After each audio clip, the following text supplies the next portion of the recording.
All right.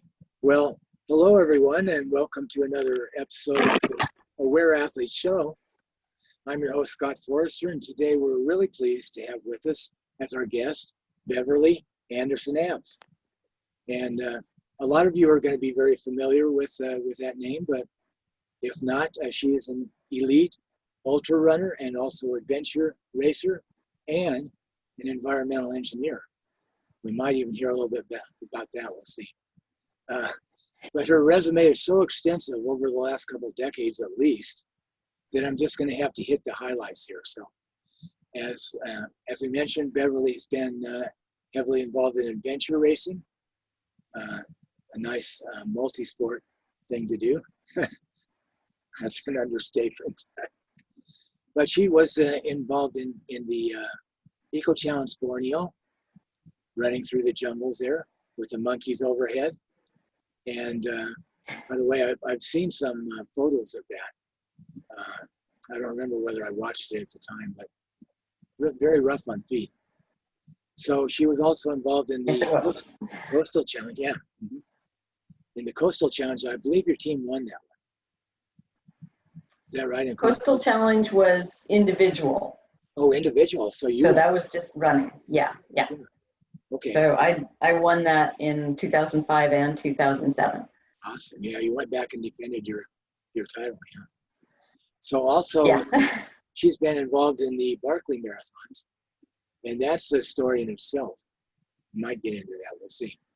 But also, she and her husband, Alan, who is also an ultra runner, adventure racer, have kept a steady slate of ultra runs going, even while working full time, even while not having as much time to train as some people might.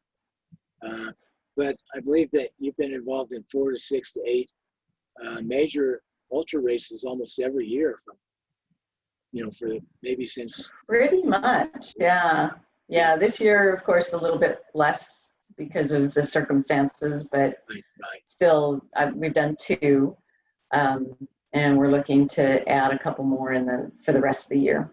So you have competed in races from maybe 50K to 100 miles and more. And you did the Vol State last year, I believe. Yes. And that was a 500. And then did 310 miles. 314 miles 314 for that one, and then did Heart of the South this year, which was 340 miles. Oh, I wasn't aware of that one. Wow. So Now here's a funny thing. You and your husband ran 314 miles, and then you beat him by 1 minute. It was kind of a little more complicated than that. Because he had won it previously, Laz wouldn't let him beat me to the rock. So they told him he needed to stand down or they would hold him down. Okay. Because time-wise, that looks kind of funny. Well, and Heart of the South was even worse. We were together for almost 5 days, and I beat him by, I think, 15 seconds. 15 seconds. So, yeah. And that was the same kind of thing. We traveled together, and got it and said, are we going to race at the end? And he just said that I had clearly been the stronger runner throughout the 5 days, so I wasn't going to push it at the end. So it was a group decision. Okay. Well, that's cool. So you were third overall. Your team was in the Ball State, I think. Yes. Yeah. There were 2 crude guys that beat us, and then me and Alan came in. Yeah. So you also set a women's and course record, I believe, in the Jed Smith 50 mile. It was a women's age group record earlier this year. Mm-hmm. 6 hours and 31 minutes for 50 miles. Yeah. And 34 seconds. Oh, thank you. So Beverly, that's really fantastic what you've been able to accomplish. It's amazing, actually. So you have quite a work ethic. But I know that you're enjoying yourself too. I mean, it's maybe not immediately after you finish somebody's play, you enjoy them very much. Yeah. Okay, so you started running when you were actually in what, junior high or high school, and did some cross country? In junior high, I was running cross country and track every year, and as many events as they would let me run, and carried that through high school. And then at the end of grade 12, I actually kind of chewed up my knee in a cross country race that had a really steep downhill. And of course, this was many, many years ago, and I was told, you're never going to run again. So I took that to heart and said, oh, I can't run. So I completely switched and started bodybuilding at that time, and just stopped running entirely. And it took me probably about 5 or 6 years before I even started testing whether I could run again, and then just started building from that. And that But it was a long build-up. was that return to running incited by your husband? A little bit. I had started testing myself shortly before we met, but we actually met bike racing. Mm-hmm. And that was what I was doing at that time, was the bike racing and bodybuilding. And then we started doing a little more running. He was running marathons and half marathons, and he convinced me to go to some of these races. And he would run the marathon, and I would run like the associated 5K or 10K. Yeah. Never really stretching beyond that. And then, we just kept doing that, and I had no real interest in running longer than a 10K. Yeah. And we started adventure racing together and realized that, we really need to run longer than a 10K. Yeah. If we're going to do an adventure race. Yeah, for sure. For sure. Those are brutal. So yeah, that's what pushed me to do longer runs. Was, he just laid it out. He said, if we're going to win these adventure races, you need to run more. So yeah, in 1999, November, I went out, I ran my first half marathon. 2 weeks later, I ran my first 50K, and 2 weeks after that, I ran CIM.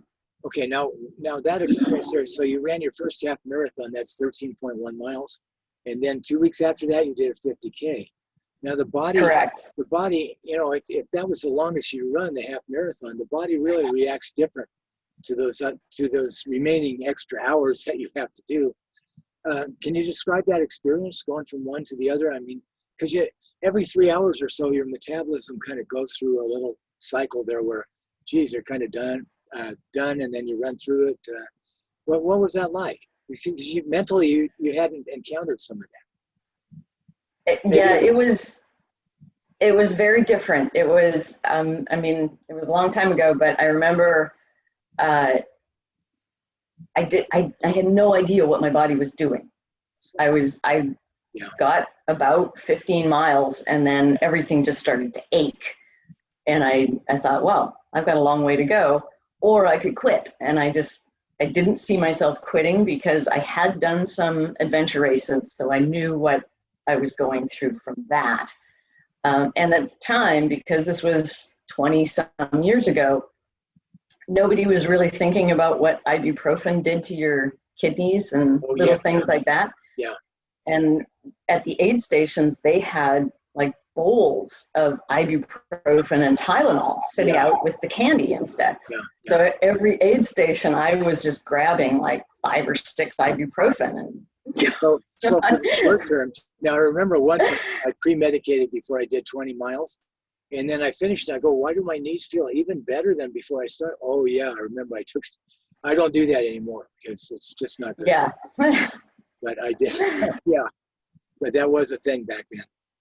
Yes, it was. Yeah. So, and you Well, know, you got through it. I'm probably lucky I didn't die from that, but it Yeah, got me especially through. And when your kidneys are under stress like that.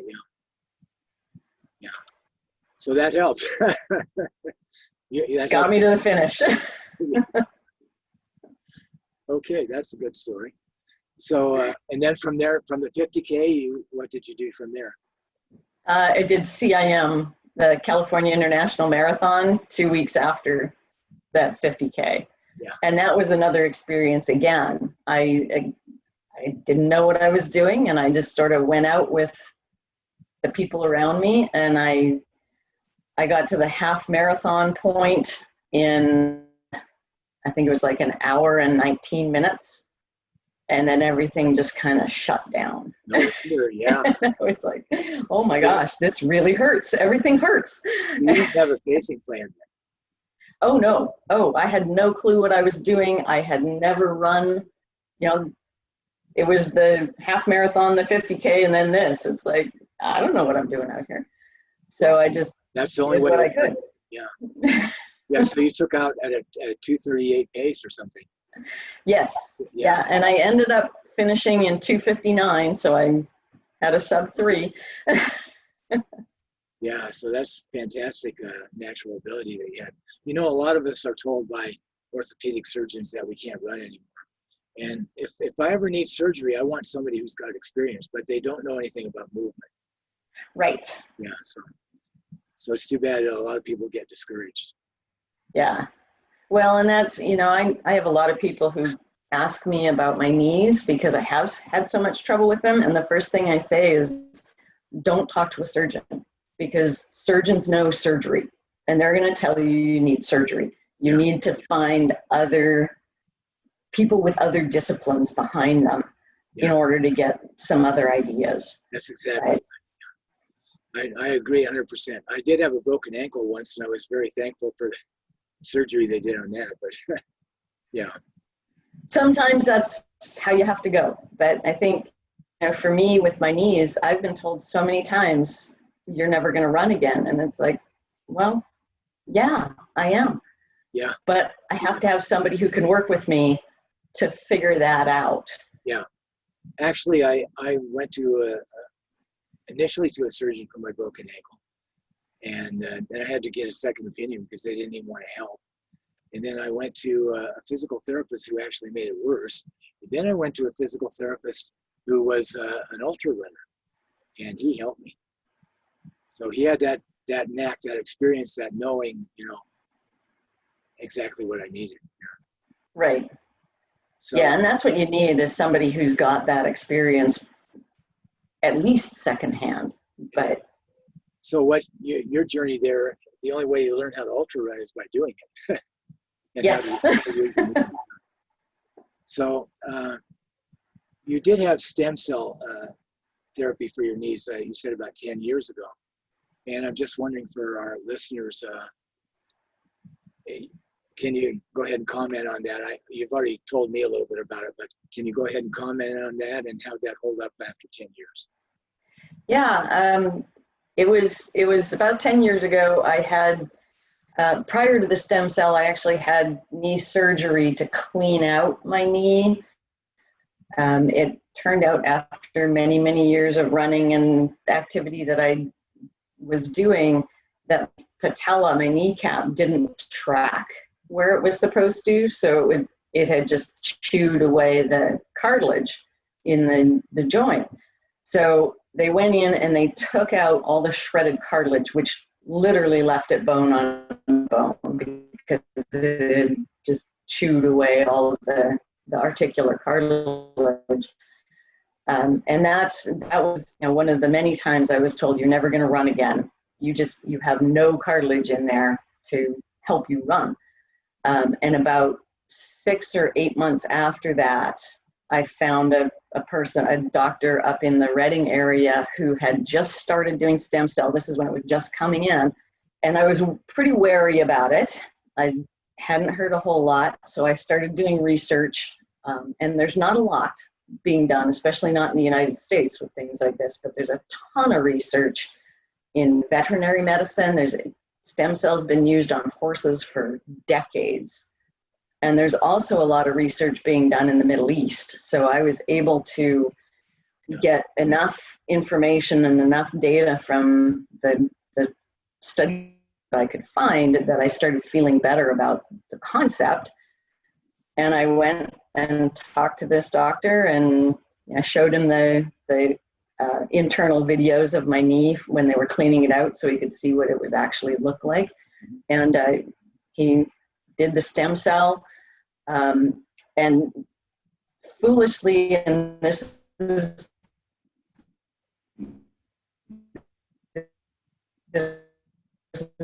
totally on me, he did the stem cell and really give the cells the chance that they should have had to grow and do what they were supposed to do. So it probably would have been better if I had known what I was doing and if anybody had known what to do with the stem cell at that point. But regardless, I was able to run 50 miles in a world championship race 5 weeks after, and I just kept building the mileage from that.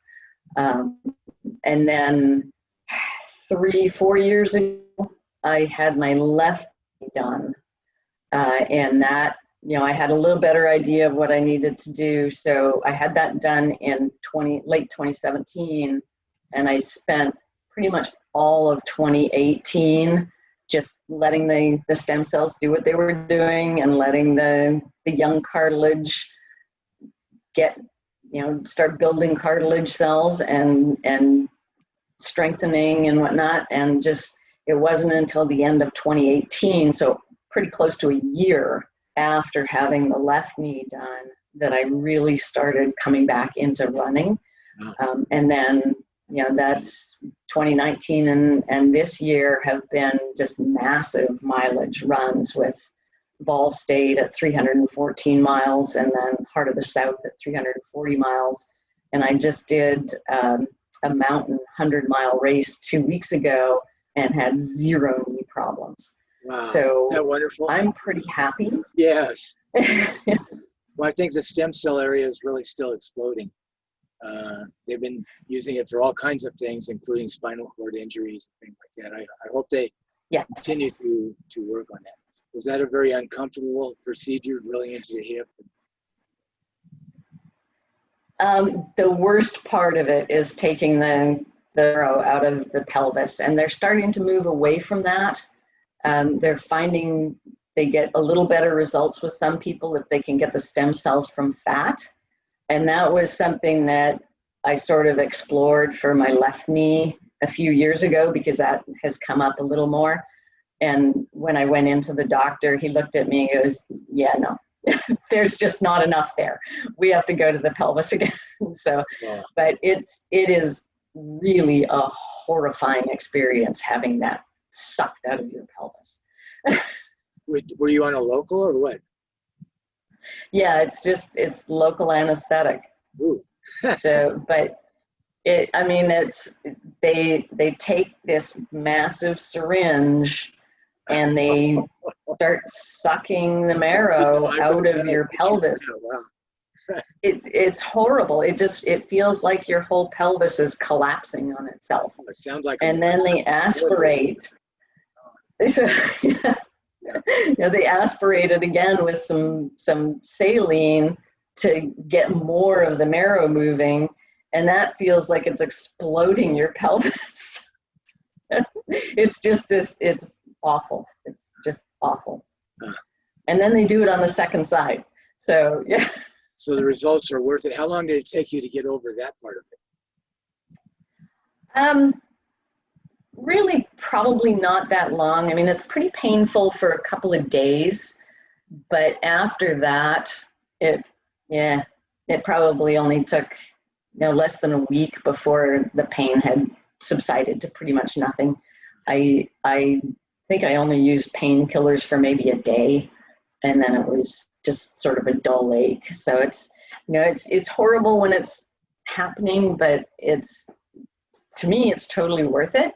Oh, yeah. And it didn't really last that long. Because now you have no real restrictions, able to enjoy your life freely. Yeah. Something to be thankful for. So can you tell the audience a little bit about your training? Everybody's interested in that. They probably don't want to hear what I do.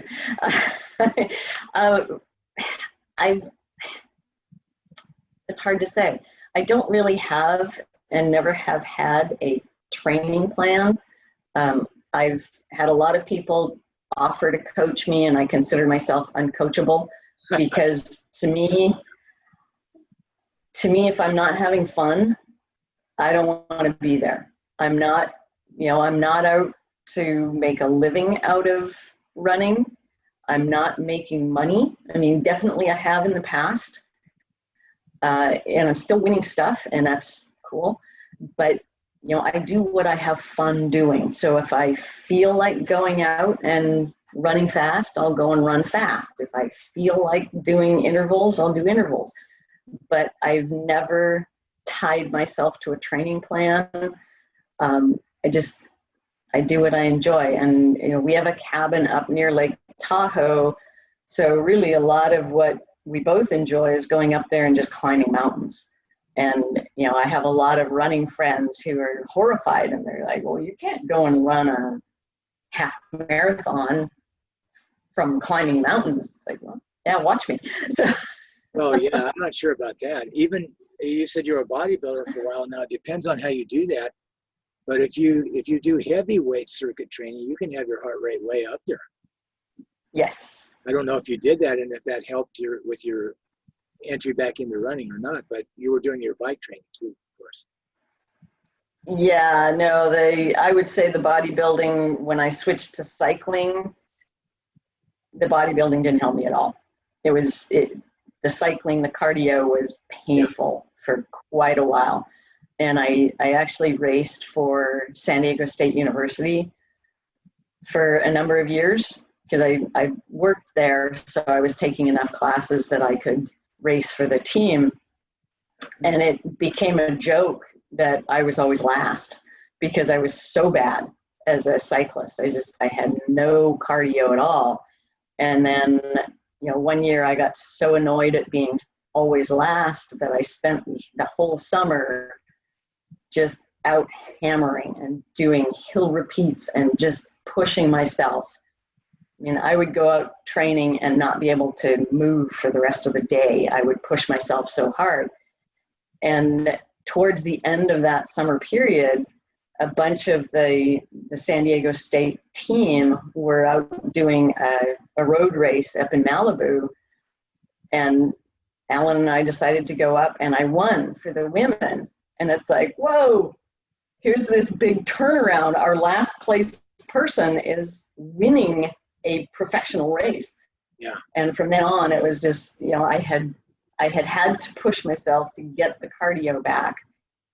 But that was kind of my turning point. And from then I was a solid bike racer and just ran away with it. So it was, and then, started adding the running in, and, the cycling to running is a much easier transition.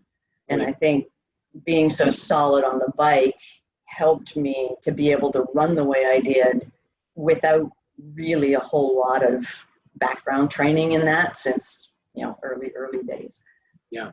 In fact, Mark Allen, who I'm sure you know that name. Yes. Yeah. He said that he got most of his fitness for the triathlon as a whole and for his running off the bike. Because he spent so many hours on the bike, with his heart rate and monitor and at a certain speed and tempo, that was where, rather than beat himself up on the run, that's where he got most of his overall fitness. And then, of course, he ran. He did running training. But the bike's right. Good. Yeah, and that's something I think a lot of runners don't recognize. They think they have to run in order to run.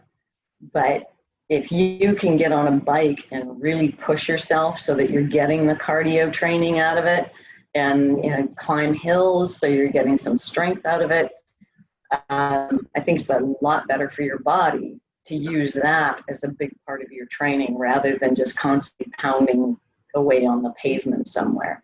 Yeah. Now, there are some people who are concerned with running form that say that bikes are not good for your running form. What's your experience there? I mean, to me, yeah, go ahead. I don't know. I'm not so worried about that kind of thing. I think if you can use the bike and it gives you the strength and the cardio to move to running, there's nothing wrong with that. If the bike is changing your running form, then you probably didn't have good running form to begin with. Yeah, you probably, so at least you probably didn't exactly know what you were doing. Right. And know the difference between a couple things. Yeah. Yeah. That real awareness of the differences in the two and what you need to do about it. Yeah. So I want to come back to what motivates you to run in your training in a minute, but can you tell us a little bit about running through the jungle? How does that go back to having fun? Specifically, you're talking about Borneo, I assume. Yeah, I'm talking about Borneo.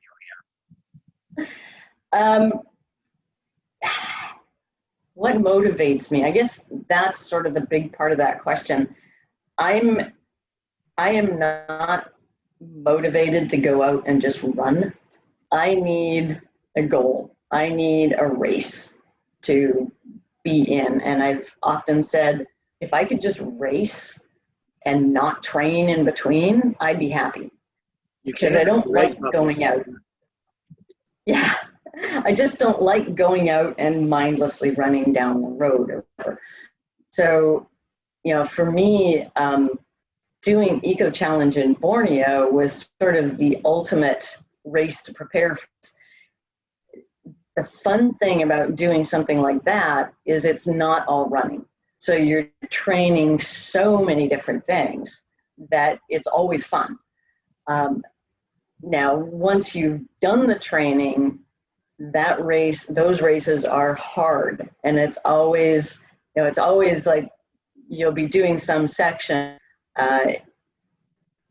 say on foot, and after a certain amount of time, the only thought in everyone's head is, oh my God, we just need to finish this section so we can get onto the bike. And then you get on the bike, and after a certain amount of time, you're like, oh, we just need to finish, we can get on our feet again. Yeah. So it's everything in a race like that is just sort of beyond what you want to be doing. But it's, the excitement of being in a different place, the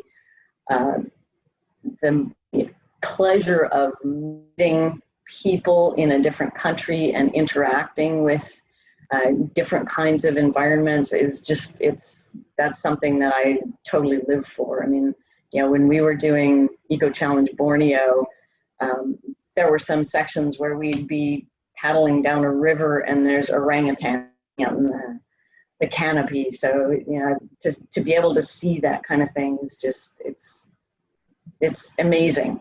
Yeah. And then the people in a lot of these cultures are just amazing human beings that, we would go through villages and the entire village would be lined up along the roadway cheering, and the kids would be running beside you, handing you water bottles or trying to slap your hand. Or, it's an amazing experience to have. So what about having your... and I'm hoping we get to go.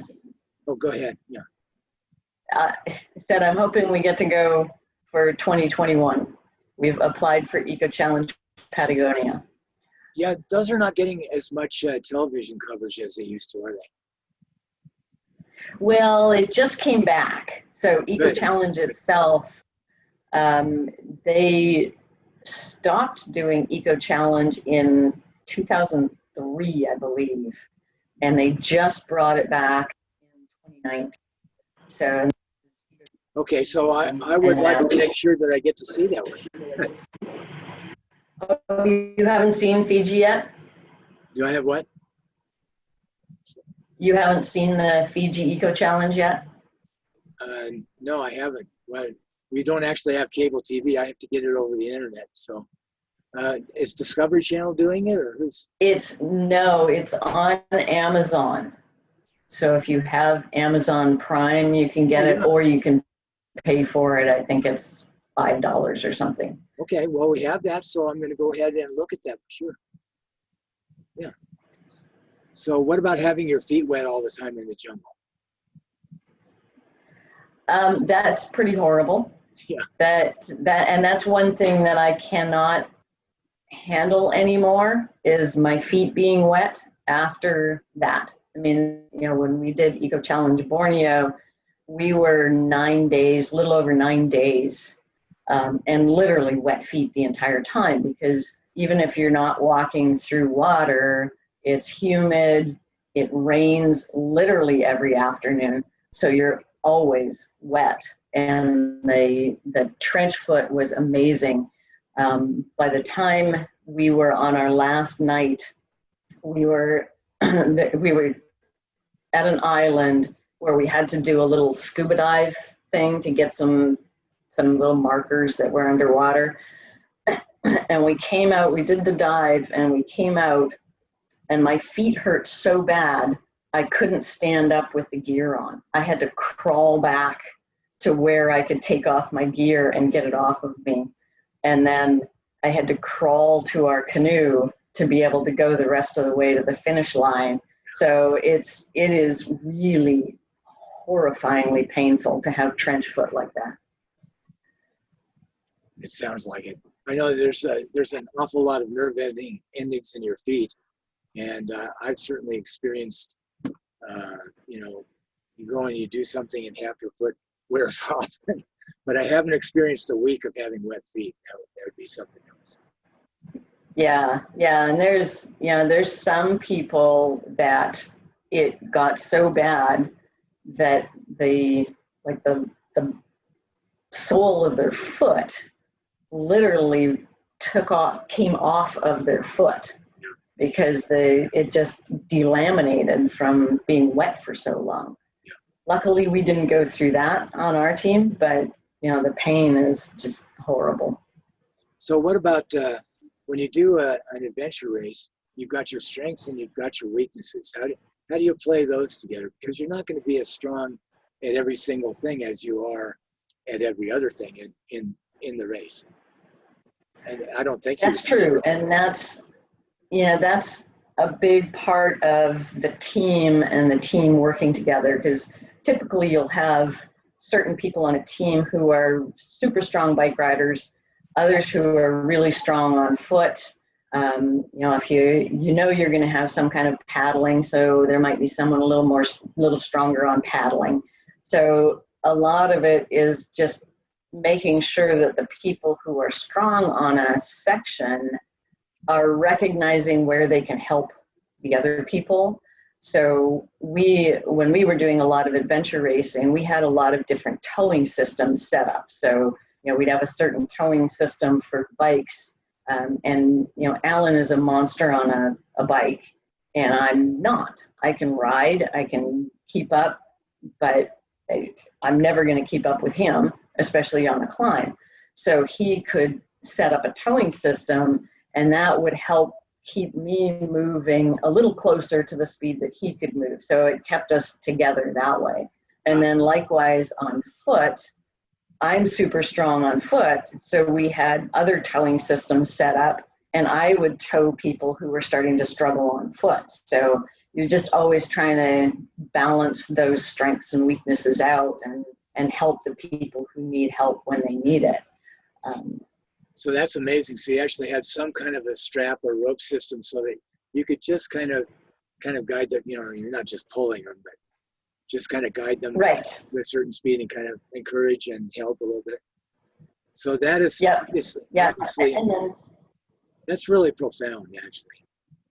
It really is. I mean, that's a lesson that you could take into life, and we need a lot more of that. How can we work as a team as human beings? We just don't do that very well. And what about challenges to that teamwork? When everybody knows that, this is my feeling anyway, that after 300 miles or after a week in the jungle or something, you're tired, obviously, but that tired, it reaches deep. It reaches into the emotions, into the pain in the feet, into patience. So what were the challenges in that teamwork sometimes? Did it get challenged? It did. One thing that it often happened when Alan and I raced together on a team of 4 is the other team members sort of assume in some cases that we're taking care of ourselves. So we're a team and they create a team, and that can cause some problems. So, and we had some of that happen in Borneo because our 2 teammates assumed that we were there for each other and we weren't going to help them. So they sort of teamed up and we really became 2 pairs of people kind of hanging out together. So when that happens, it can create a little bit of friction that you don't really want happening. But, you just have to try to work your way through it. And then, for Alan and me, we do a lot of stuff together. We did Vol State together. We did Heart of the South together. And there's always moments where one person is suffering and you just have to recognize what's going on. And if they say something stupid, if they say something mean, you just sort of, you kind of deal with it and say, okay, they're in a bad place. I need to help them. I can ignore them, what they just said, or I can help them get out of this bad place so we can move forward together. So, there's a lot of stuff that you just have to try to figure out. Is this person really being a jerk, or is this just a bad place they're in and we just need to figure out a way to get past it? And Alan and I, we've been married for 26 years now, so we kind of know when someone's in a bad way or when they're being a jerk, and we have ways of dealing with each other to try to diffuse a situation, just being jokey and saying stupid things, and we can usually diffuse any serious tension before it gets out of hand. Yeah. So, I've been married for 48 years, and I know my wife's weaknesses, and she knows mine, and I still step on them a little bit sometimes.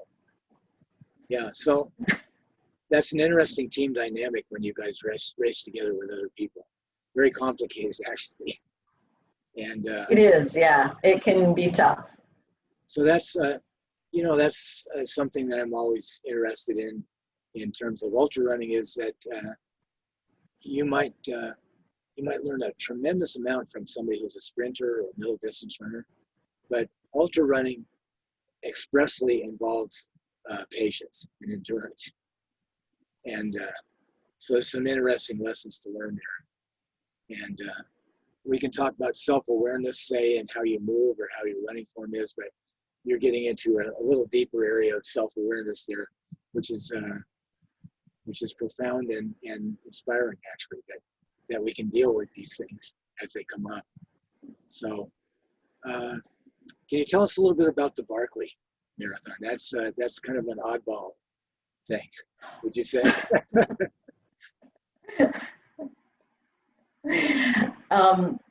Barkley marathons are kind of a whole different level of anything. And it's sort of a hard thing to describe to people because it's so different from anything else that we're used to as far as running goes. But one thing that I tell people who ask me about it is you can't think of it as a run. It's not a run. Yeah. It's an adventure race that is all on foot. So you have to treat it that way. You can't, if anyone goes into the Barkley Marathon thinking all I need to do is run to be ready for this, they're going to be in for a rude awakening, because you're not. You're climbing, you're falling, you're rolling, you're jumping over things, you're navigating, You're trying to keep up with people. You're trying to drop people. There's so much going on at all times that, you're not a runner. You better be a runner, but you better be so much more than that.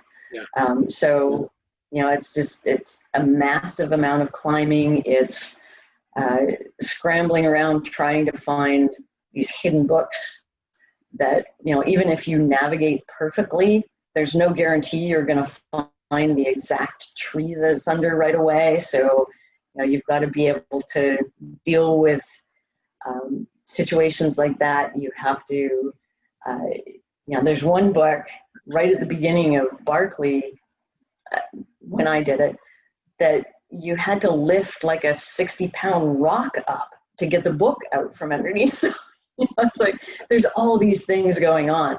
It's just, it's intense, and it's a huge amount of fun when you're ready for it and when you're in shape for it.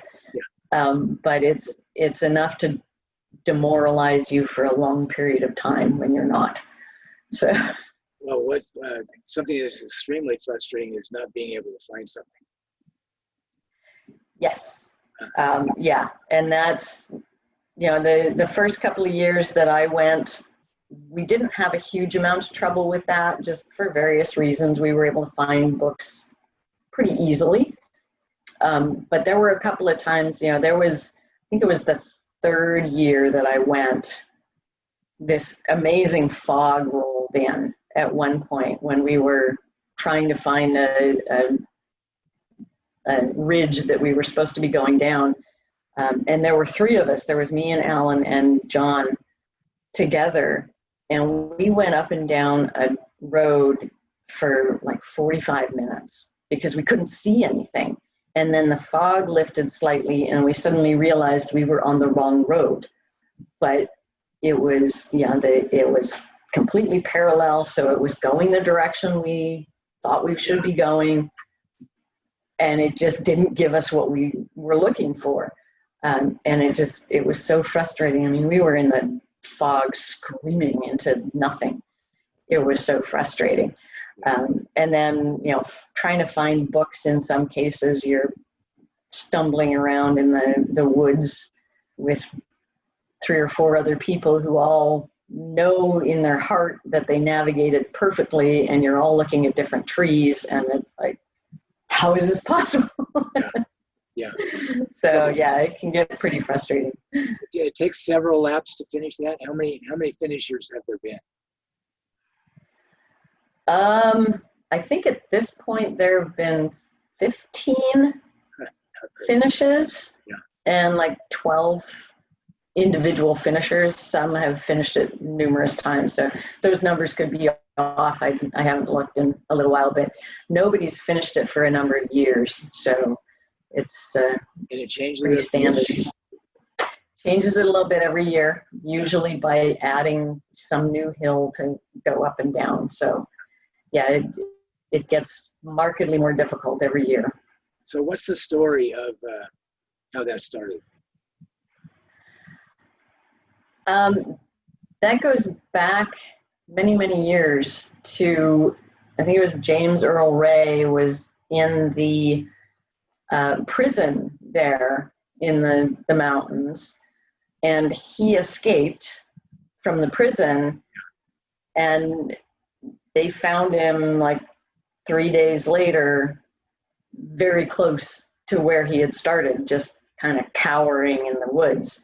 And Lazarus Lake, the guy who runs the Barkley Marathons, kind of laughed and said, I could go 100 miles in that amount of time through there. Yeah. And hence the concept was born. Yeah. And they just keep doing that. Yeah, I think he only made it 8 miles in 3 days or something like that. Yeah, something like that. It was not very far. And if you get out there and you see the terrain, you can understand that. And if you don't know where you're going, I mean, for the Barkley Marathons, we have a map. It's a park. We have a map. There's a specific area that you're in. So you actually have an idea of where you're going. But for those guys escaping from prison, where they were at the prison, it's just straight up to get anywhere out of there. And then there wouldn't have been trails all over the place like there are now. So it's difficult travel. Right. So it has a colorful history. And, yes. Yeah. So how do you prepare for a 500K? Have fun. Just run. That's you can't that's really all we. Yeah. What do you do? It's a totally different thing. And for Vol State and Heart of the South, Alan's done Vol State a couple more times than I have, but we've always done it uncrewed. So you're on your own to get food at whatever mini marts or whatever along the way. Yeah. So a big part of kind of training is just eating anything, anytime, and going out and running, because that's what you have to be able to do. I mean, you look at our diet during these 300 plus mile races, and it's, a chicken biscuit from some nasty little mini mart, or a mini mart pizza slice, or, there is no Tailwind or power bars or anything like that. So you just get whatever you can when you go into a mini mart. And we had deep fried catfish and corn nuggets, chicken biscuits. It's just like whatever you can get. Well, it's much better to eat than not to eat on something like that. Yes. Yeah. Yes. So are you usually pretty careful with your diet? Yeah, I'm pretty careful, and I sort of force Alan to be. He'd probably be a little less careful if it weren't for me, but we do a lot of vegetables, and then just really chicken and fish. We don't eat beef or ham or anything like that. And everything is pretty clean, so mostly raw vegetables, salads, those kinds of things, or lightly cooked, and then whatever. So garden gets a lot of use, and chicken and fish. So do you go immediately back to that kind of a diet after you finish 300 miles? Or do you just feel like eating anything right then? Pretty much. We usually come out of a race like that, and our first thought is, oh my gosh, I just need a big salad. So that's what we'll focus on. And that's, you'll be sick of what you've been eating here. Yeah, exactly. And then for me, and a little bit, but not so much for Alan, my big craving after a race like that is scrambled eggs. So the next morning, get out of my way if there's scrambled eggs somewhere in front of me. Yeah, I love eggs after something like that. So I know you had a relationship with, you used to live in, I think, in the Central Valley of California, very high up in the Central Valley. I lived in the Central Valley for a while. So you had a relationship with Tahama Sunsweet. And yes. Yeah, and so tell me, I understand that you like to eat the dried fruit, or even dried figs or plums during your ultras. Do you still do that? Not as much anymore. I mean, when we lived up in Red Bluff, we knew a lot of the Sunsweet growers. They were friends of ours. So when we started adventure racing, a lot of these guys came to us and said, this looks like something that we should be supporting. Why don't you come and talk to our marketing folks, and we will get you a sponsorship? Yeah. So that's how that all started. It was, it started out as friendships, and then they recommended getting a sponsorship from Sunsweet. So it was just really easy because we were right there and we had that sponsorship. And I mean, they literally poured dry fruit on us. So we ate a lot of dried fruit. Now, not so much. I mean, we still have dried fruit in the house, but it's not such a big thing for us anymore. So I mean, we'd rather have a fresh apple or a fresh plum than the dried fruit kind of thing. But for racing, we'll quite often go and get, you know, some dried plums or dried mango or something like that, because it's easy to carry if you're doing a race, and it's you know, a huge hit of sugar in a small compact little package. So for long races, it's good to have that kind of stuff. Right. So you actually started a 50K, which was sponsored by that company, SunSweet, and that was a really awesome 50K. It was, you said it was a fast 50K in some of your advertising, which it was, but it was also a wonderful 50K for beginners too. So yes, too bad that's not still possible. Yeah, we really enjoyed that because I believe you won it. Yeah, it was fun to put on because I did the 1 year. I didn't run it often. I think I only ran it once, and I won it. But it's really hard to do that. It's hard to run a race that you're also putting on, and you never, when you're a race director, I don't think you ever get out of being a race director. So I would be out running it, and I'd come to an aid station and try to help them get things ready for the next people coming through.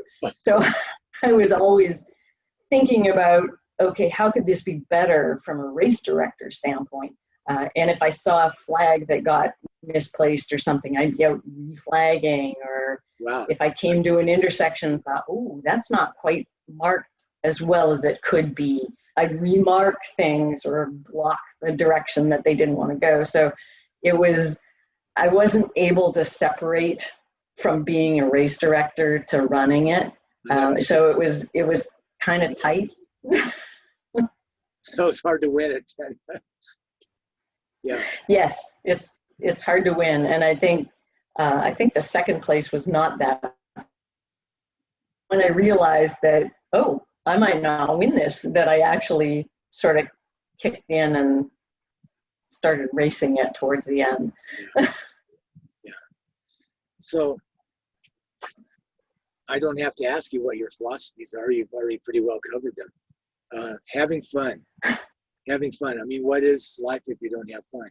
And there's so many ways that we can make things not fun. And generally, culture has our culture, our civilization is really good at making things not fun.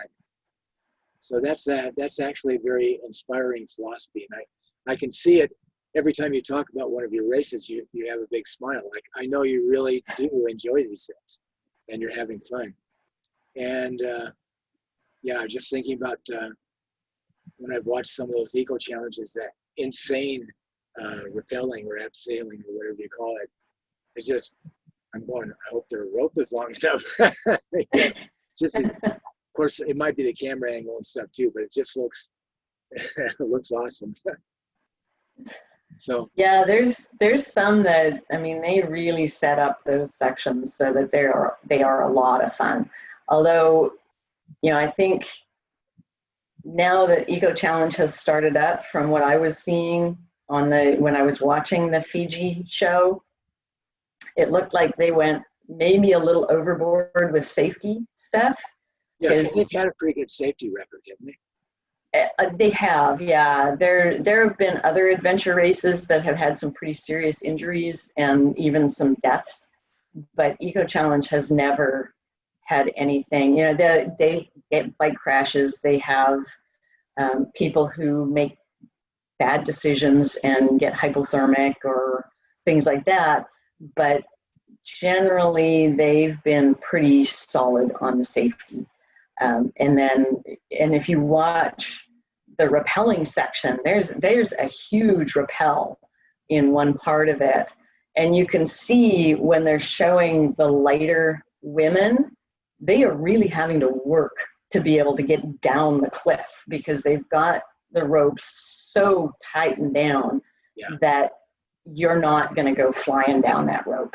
So the women are like dragging the rope and trying to keep moving. It's like, that's not fair.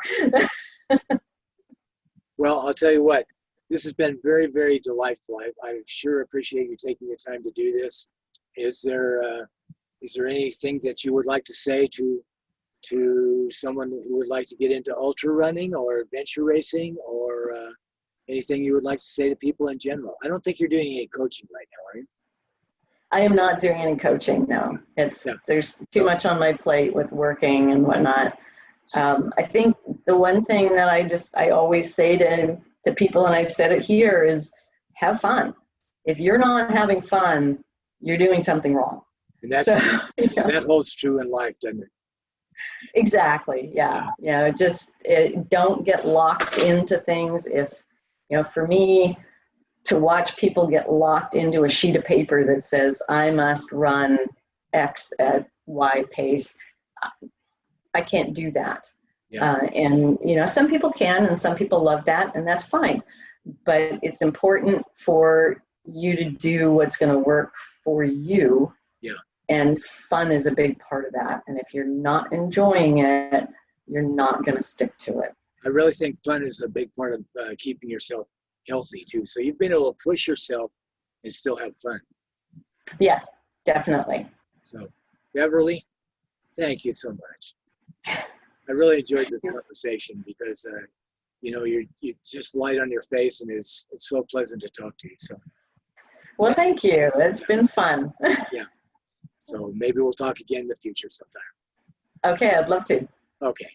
Well, we'll go ahead and end this now, and that was lovely. Well, thank you. I will talk to you sometime soon. Bye-bye. I hope so, yeah.